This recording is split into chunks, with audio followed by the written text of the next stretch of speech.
There you go. Awesome. So welcome everybody to what we are calling Unscrewed. And I'm told by translators that word doesn't translate very well into lots of languages. So unscrewed kind of means no longer messed up, not as fucked up as you think you are, no longer having a problem. And I am here with Chandana and Isha Bawa. They're the cute pair right there. And Smriti is also going to do some talking today too. And we just wanted to invite all of you to a conversation about conscious parents, conscious kids, and about how it's so much more than about parenting and kids. It's actually about you having and being more of you. And it's about finding and using tools that help you to get unscrewed, unstuck, no longer having a problem. So we're going to explore that topic today. And Chandana or Isha, do you want to add anything to that?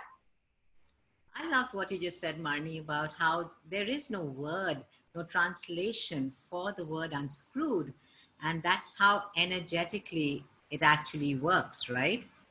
Like you unscrew everything energetically, which doesn't even require a word or a way of doing it, but just by being the energy of the 5 elements that you be with each other in a family, within a family, you start to change so much.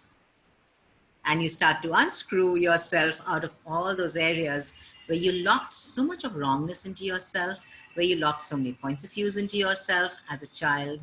And, you know, we just had the book read before this, the CPCK book read, and we have some wonderful people on who just hopped off the book read and jumped onto this Zoom.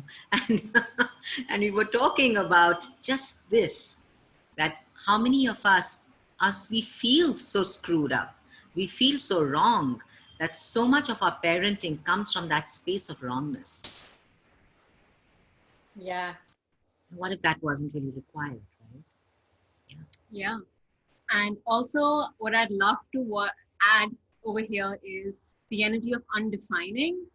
What if you could just step into an area, we're talking about parenting today. So what if you could just step into that area and just be like, undefined, undefined, undefined, undefined. We have so many definitions and so many boxes of control that we do to ourselves. And we put ourselves in those boxes and believe that we are being, number one, controlled, and number two, defined based on everything we're choosing ourselves. So everything, so whether it's us with ourselves, whether it's regards to our kids, whether it's regards to our parents, what if everything up until now, everything we've chosen, created, everything could be undefined? And everything that doesn't allow that. Right and wrong, good and bad, on line shots, boys and beyonds. I love that.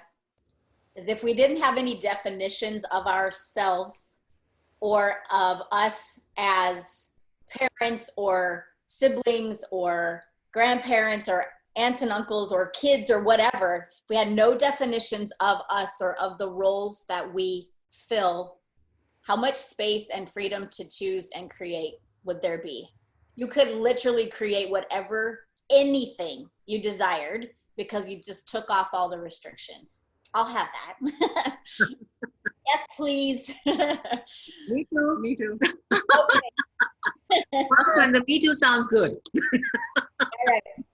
Cool. So we actually have Smriti on with us today, and what kind of sparked this conversation, we were chatting about a class that we have coming up, and we were talking about quarantine and COVID-19 and everything that's happening in the world, and you know how kids are home 24/7, and some parents may be finding that a bit challenging. And Smriti was talking about how she has had a lot of ease, and I'll let her fill in what she said, but basically how she's found ease during this time even greater than ever. And so we just wanted to talk to her a little bit about that. So welcome, Smriti. Thank you so much.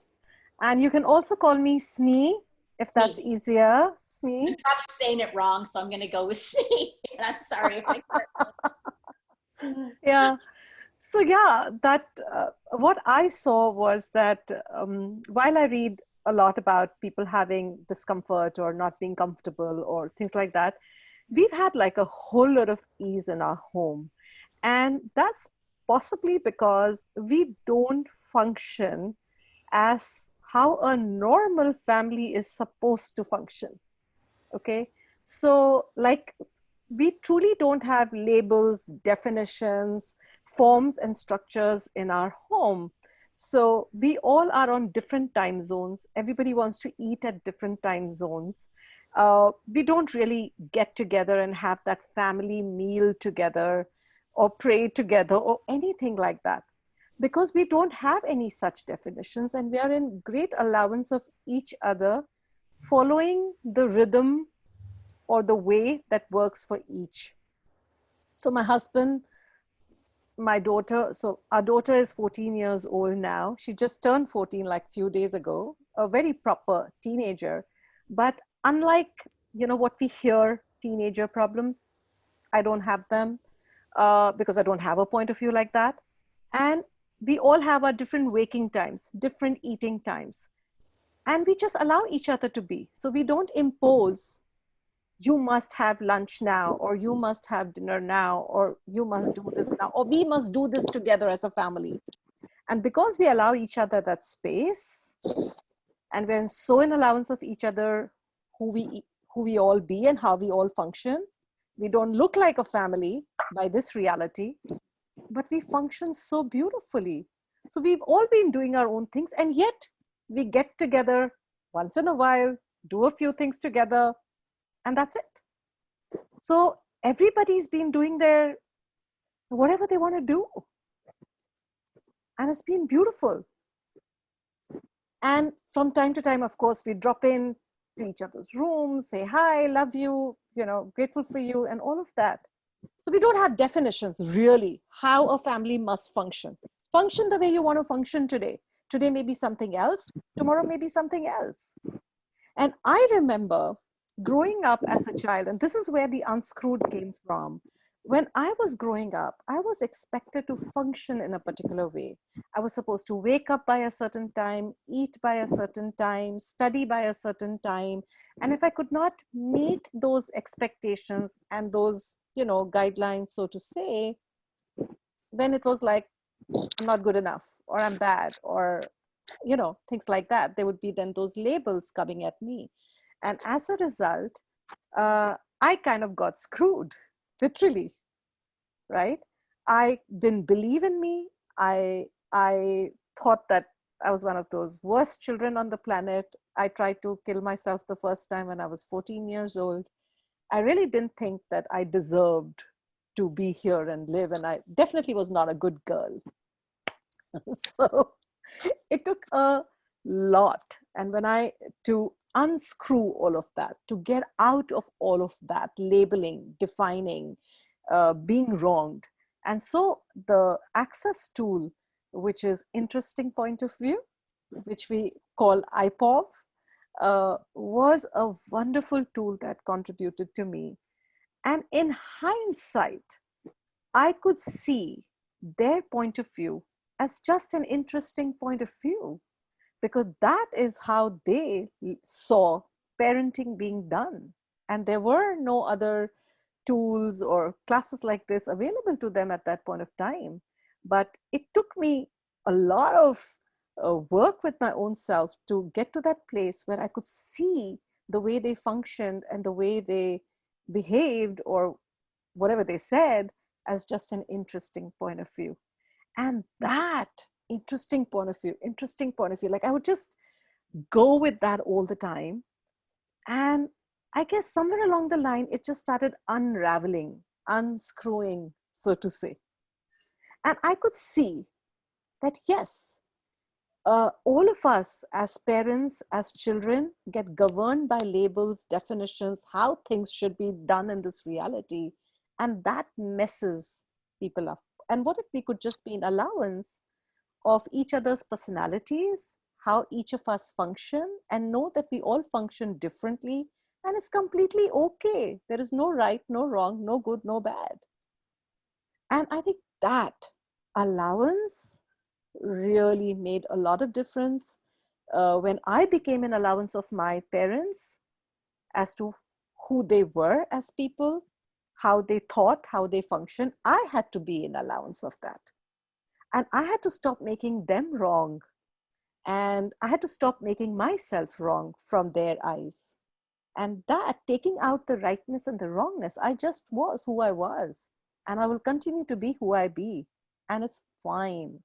And I think that's what I've brought into my parenting. You be who you be. And you have you have all the space to choose for yourself and see what it creates for you and see if it works for you. So you don't want to eat a meal, it's all right. You're not hungry, it's okay. You want to watch a little more of Netflix, go for it. As long as you are aware what that is creating for you and you're not, suffering in the bargain.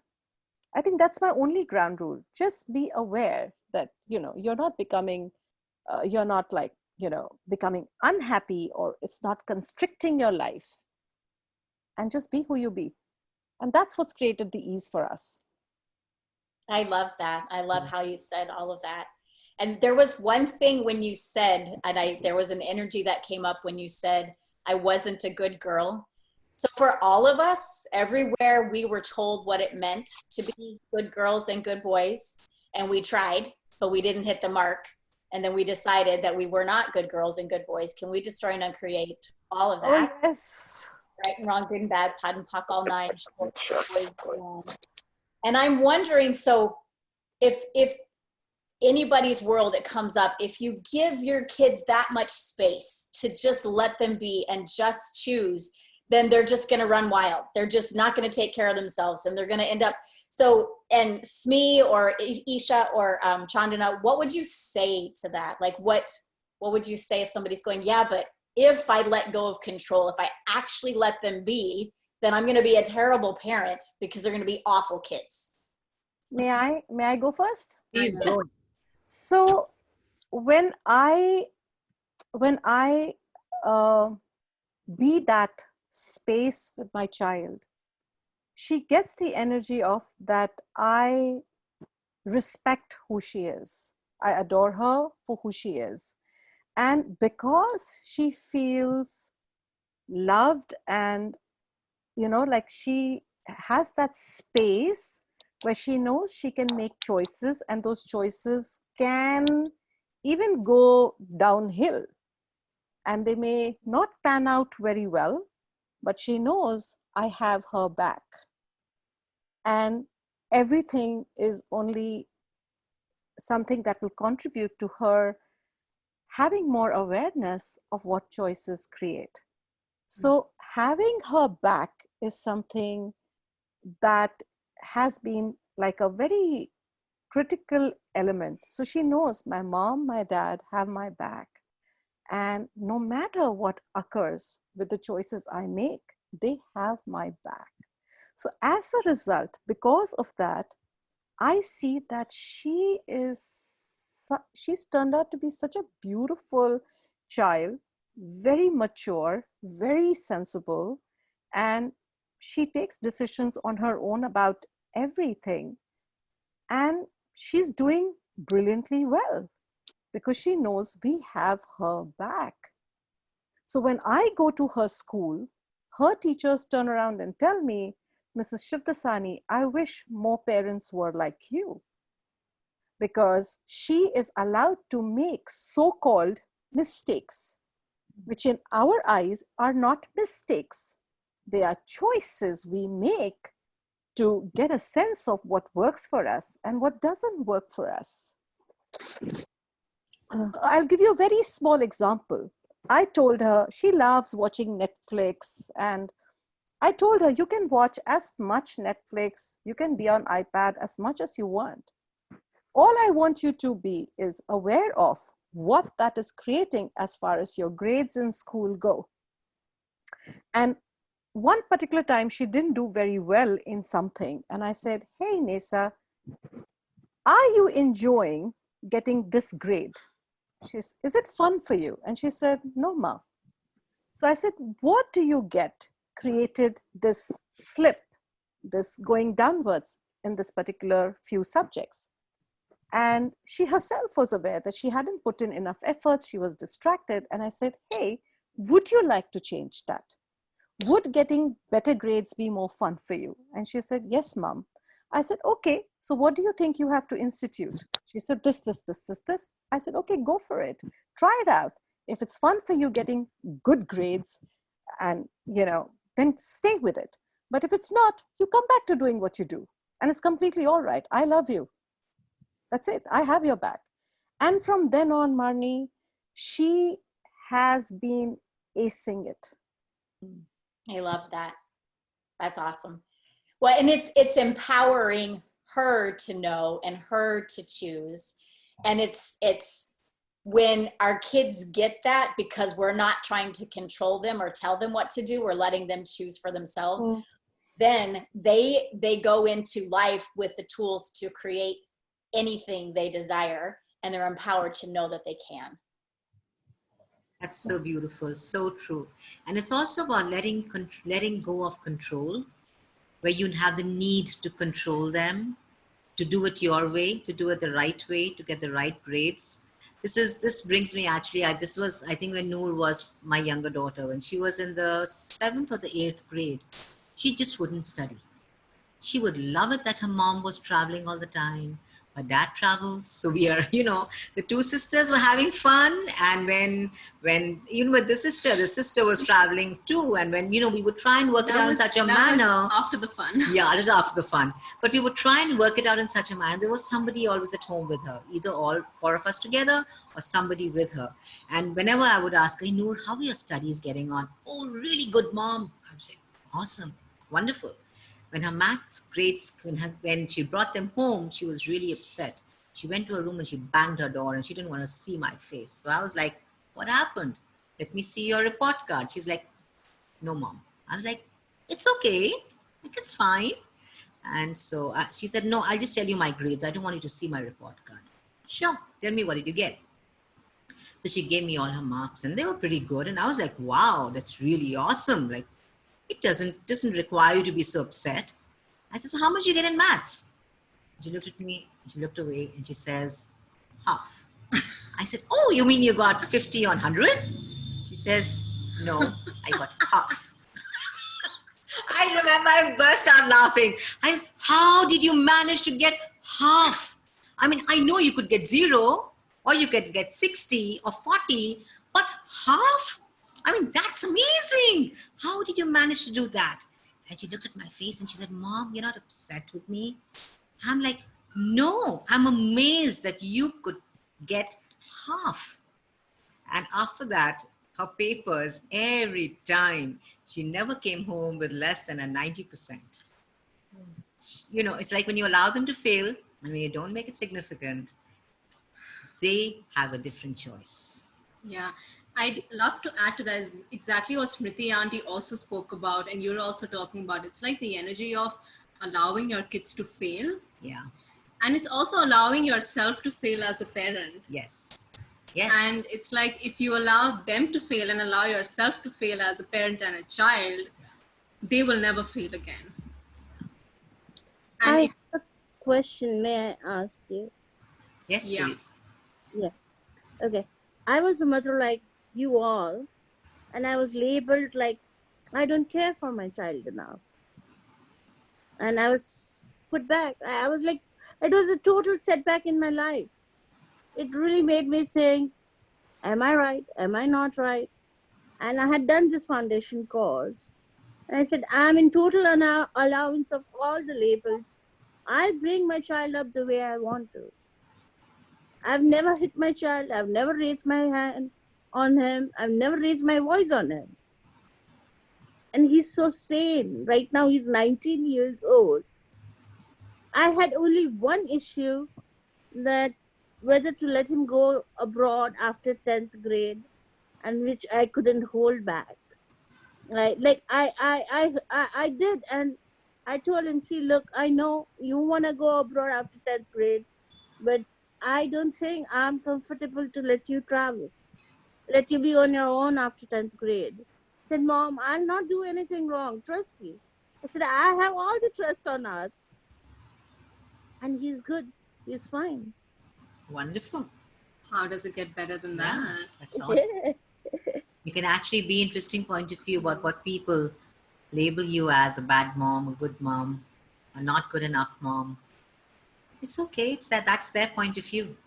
That's how hard they are on themselves. It's not about you. It's about their judgments about themselves as a mom. And can I add something Yeah. as well here, real quick? If we are willing to get out of right and wrong, which I know where we all function from it a lot of times in different areas, but if we are willing to get out of right and wrong and step into a space of, will this create a future or will this decay a future? It's a very different space to function from. It's we misidentify and misapply, create, like generate and decay with right and wrong, but they're so different. Yes. And it's what we're really dynamically as parents and kids. We're supposed to be the good kid and we're supposed to be the good parent. And Yeah. we're supposed, yeah, it's so infused with right and wrong.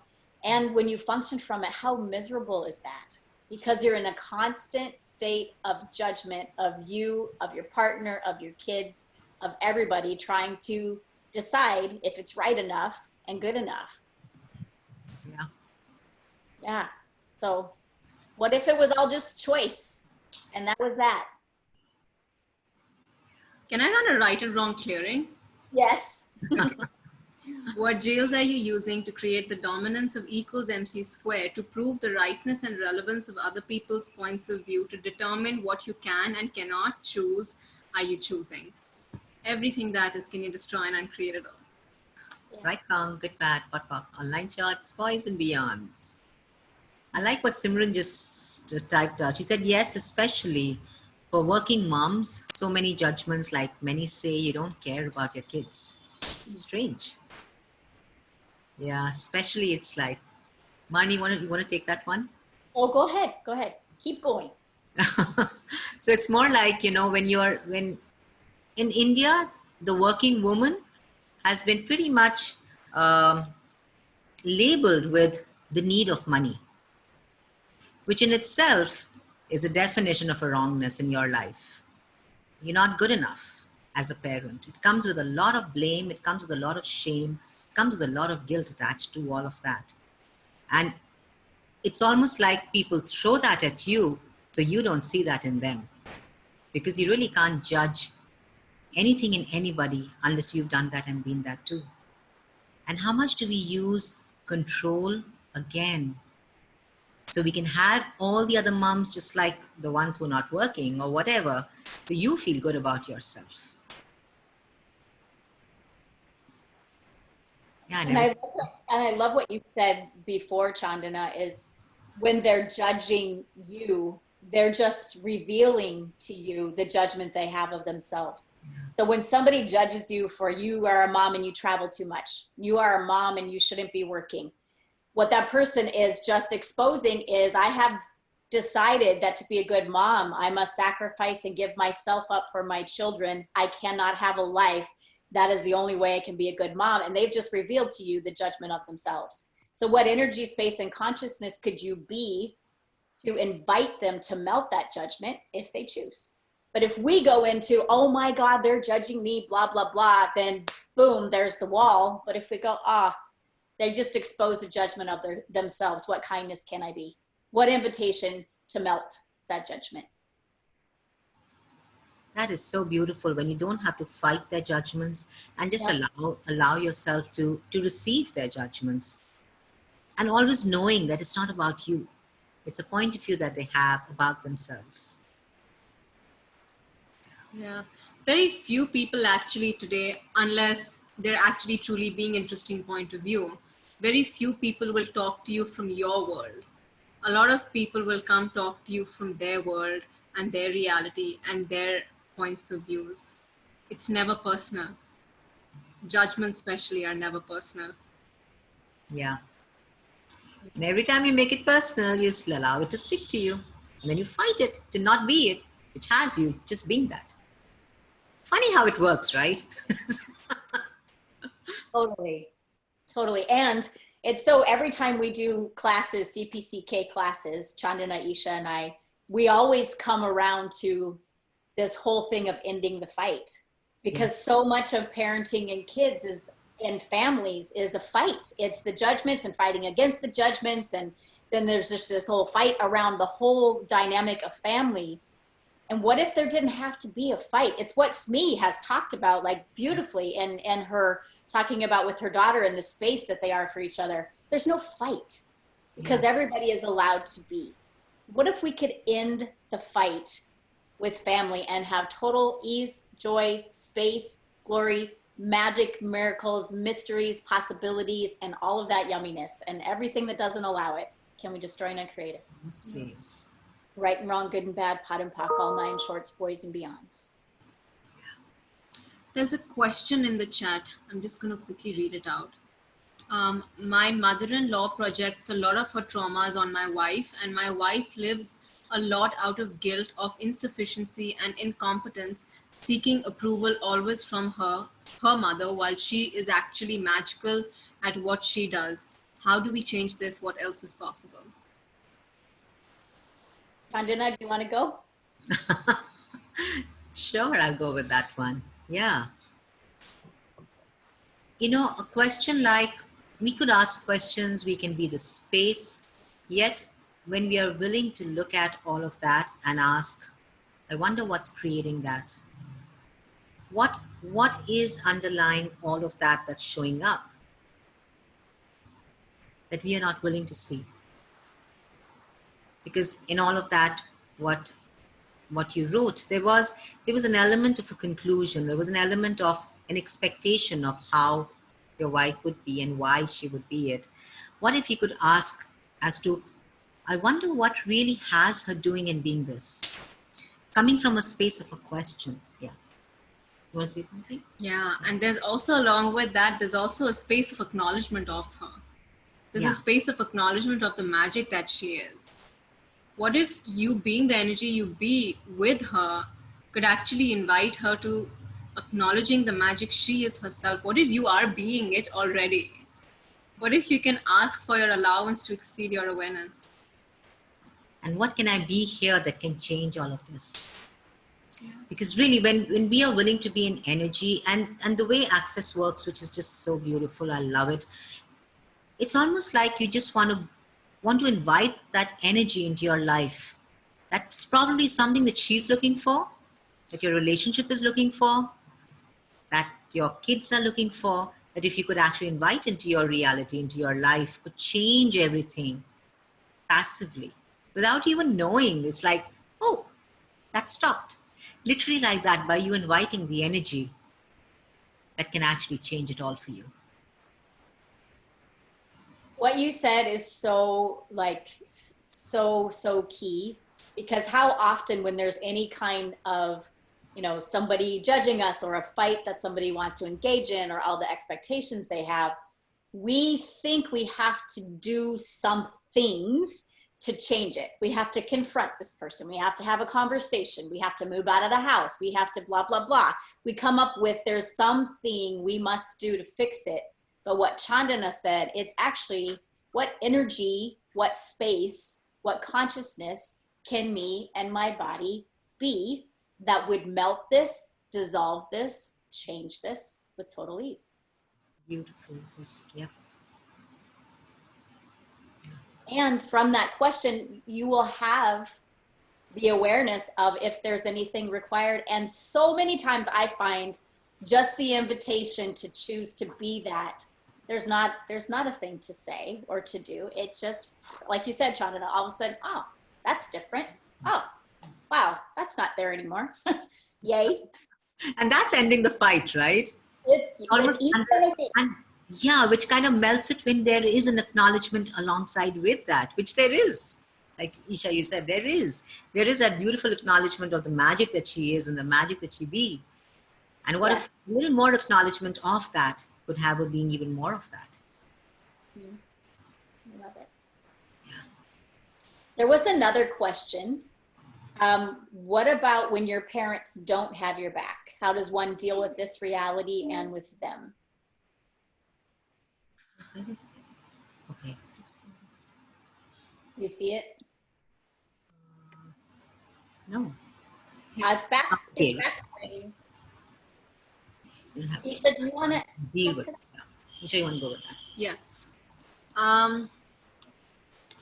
Well, I would start with, what have I made so, what have I defined as my parents having my back that is keeping the energy of having my back to show up as my reality, and everything that is times a godzillion. Can you please destroy and uncreate that? Yes. Right, wrong, good, bad, pot, pock, online, shorts, boys and beyonds. We as kids, and I say this as a child as well, we have expectations of our parents having our back in a certain way, and it must look like a certain thing a lot of times. So what if the first thing we can do is undefine the energy of what someone having our back actually means? So everything we have decided and concluded what having our back means. Can we now destroy and uncreate that? Yes. Right, wrong, good, bad, pot, pock, online, shorts, boys and beyonds. Along with that, what if you could acknowledge and invite yourself to having your back? It's like, if we're willing to have our own back, we can start seeing where everywhere where people are having our back, which we were not being able to see before because it didn't match our definition and expectation of what it should look like. But it's like, if we are willing to have our own back, we will start seeing things so differently. The meaning and the energy of caring changes. The meaning and the energy of having our back changes. So it's like, if we're not willing to have our own back, we will seldom allow anyone else to have our own back. That's so beautiful. That is so beautiful. Yeah. So, and also, I would invite you to asking the question, would an infinite being truly choose this? The energy that comes up with the question you asked, would an infinite being, the need, would an infinite being truly choose the need of someone having their back? Or are they truly enough to have their own back? You want to add something? May I add to this conversation? Yeah. If you don't mind? So I grew up feeling pretty unloved, and I grew up feeling pretty like, now I understand the terminology, somebody not having my back. However, also when I came to Access, one thing that struck me was that my point of view creates my reality. So the more my point of view was that no one has my back, no one loves me, I kept recreating that as my reality again and again. So one, I had to like look at that and let go of that point of view, using interesting point of view that I have that point of view. And the second thing that worked very beautifully for me to turn around, like, believe me, I've had some nasty, shitty relationships. And what I chose for myself was, I said, I am having wonderful relationships. I am done with all of this crap. This is what I would like to have. What is my reality? And I chose loving, caring, nurturing relationships. I didn't know how it's going to come about. Looking at myself at that time, it didn't even seem like a possibility. But I chose to be interesting point of view. I chose to change my point of view about how anything should come to me. I chose to destroy and uncreate my relationships with everybody and start from a clean slate. I chose to destroy and uncreate my projections, my expectations that were put upon me or I had put upon everybody. And I simply chose, I said, I am having beautiful, wonderful, loving relationships. And that's what works for me. And as I chose, I saw the points of views that were keeping me from having that. The actions, the words that I would use that were not congruent with what I was asking for. And as I changed the way I functioned, the way I thought, the way I spoke. And I let go of projections, expectations. I destroyed relationships. I started loving me, like Isha talked about, me having my own back, me loving me valuing me. It started showing up as my reality everywhere. And today, the relationships that I enjoy, they are so beautiful. It's a complete contrast to what my life used to be. So I've got to be willing to make that choice and make that demand of myself that this is what I'm going to have. And it's possible. It is possible.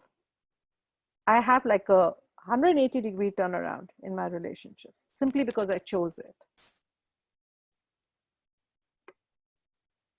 Thank you for that. Thank you. Yeah, that's beautiful. Yeah. And the simplest the first tool that we all hear in Access, choice creates, that one. So what can you choose now to have ease with your kids, with your partners, with your parents, with your uncles and aunts, teachers, siblings, family? And also be willing to undefine the energy of someone having your back, so it can exceed your expectations and show up as something way greater than what we even imagined. Yeah, so beautiful. Absolutely.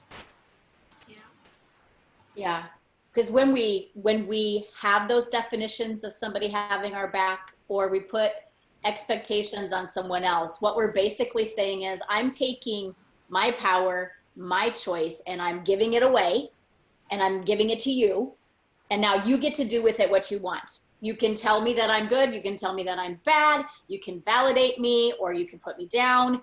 And so it's letting go of all of that, the definitions of having your back and what that means and the expectations, and going, what Chandana just said, my choice creates, and what Smita said, I'm going to choose to have these kinds of relationships, my choice. And you empower yourself to create what you want rather than giving it away to someone else. So how much have we been taught that relationships are about giving up ourselves and our power to another? And everywhere we have aligned and agreed with that, or resisted and reacted to that, can we destroy and uncreate it? Right and wrong, good and bad, pod and puck, all nine shorts, boys and beyonds. What acknowledgement for you can you now be? That's such a beautiful question, Marnie. That acknowledgement for you. And we are always looking outside of ourselves for someone to say, to validate who we be.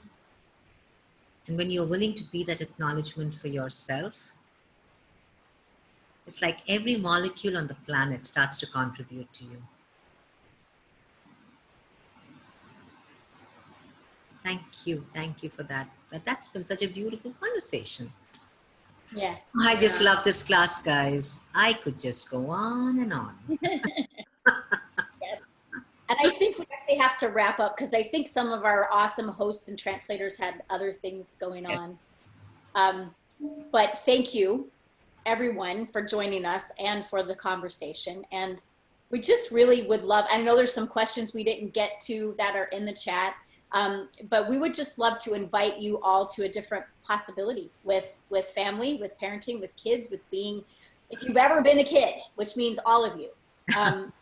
So we do have a class coming up if you'd like to know more. It's actually a worldwide CPCK class online, June 6th and 7th. And we've got, Portuguese and Slovenian, and help me out, I know we've got all kinds of different languages. Lots of different languages. What all do we have? Turkish. Turkish, yes. Yes. Czech. Czech, yes. Yes. And English. Yes. Where is that? We have Amsterdam as well. Yes. Dutch. Yes. Dutch. Beautiful, Anita. Yeah. Yeah. Yes. So if you would like more, we invite you to come and join us. So Thank you, everyone, for being on. Yeah. And thank you, Marnie. Adore yes, you. thank you. And looking forward to the class, looking forward to facilitating more possibilities, more ease between parents and kids, and which includes your parents too. Yes. And thank you, Smee, for being our guest. and just putting beautiful words to what you've created. Thank you so And much for inviting having us- me on. It was wonderful, truly, bringing the aspect of during quarantine having ease with parenting. Thank you for that. Yeah. Thank you. Love you, ladies. Looking forward to your class. So excited about it. Thank you. Thank you. It's actually not very far away. It's like around the corner. And we can't wait. Yes. Yes. Thanks, guys. Thank you. All right. Bye. See you soon. See Thank you.